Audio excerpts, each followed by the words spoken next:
Intimate partner violence, no, I don't know an awful lot about. I'm not really sure. I have an idea. I would imagine it would be something to do with abusing that intimacy in a relationship, whether it be emotionally or physically.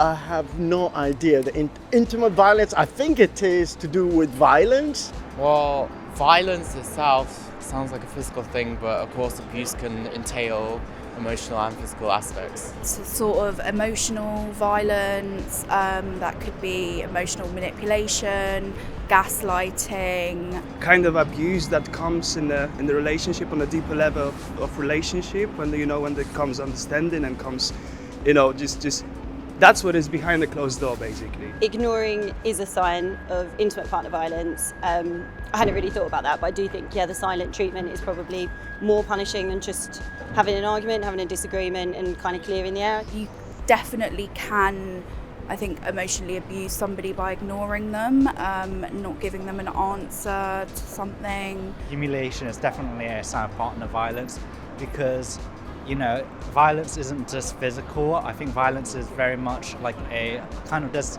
different aspects to violence. Yes, definitely controlling is definitely part of violence. Yeah, I think it would fall under coercive control. Yeah, any intimidation, being scared to be who you are. Yes, having to second guess how you behave and how you act, yeah. Emotional violence and psychological violence is definitely something that needs to be considered more. Because it's the same control, same umbrella. Yes, it does come into intimate partner violence. You should trust your partner enough to know where they are, what they're doing. If you feel like you have to invade their privacy and you don't have permission, then it's just very intrusive and it's not fair. It's a breach of trust, really.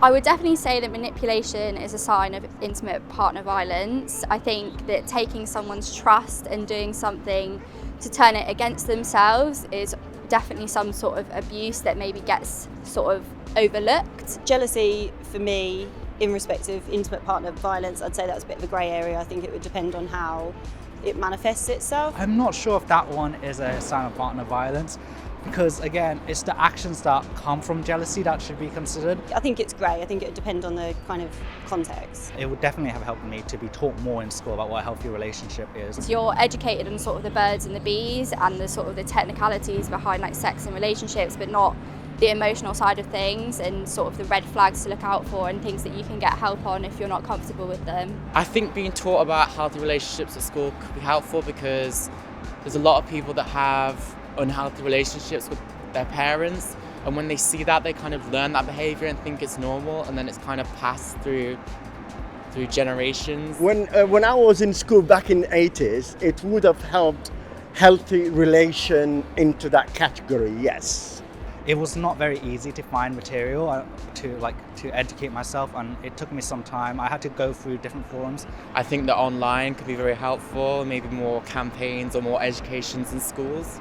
The signs of intimate partner violence to me would be kind of being asked where you're going, asked who you're spending time with, asked what you're going to be wearing, kind of any controlling behaviours that are isolating you from other people, any violence, any emotional abuse, anything that's going to kind of lower your self-esteem.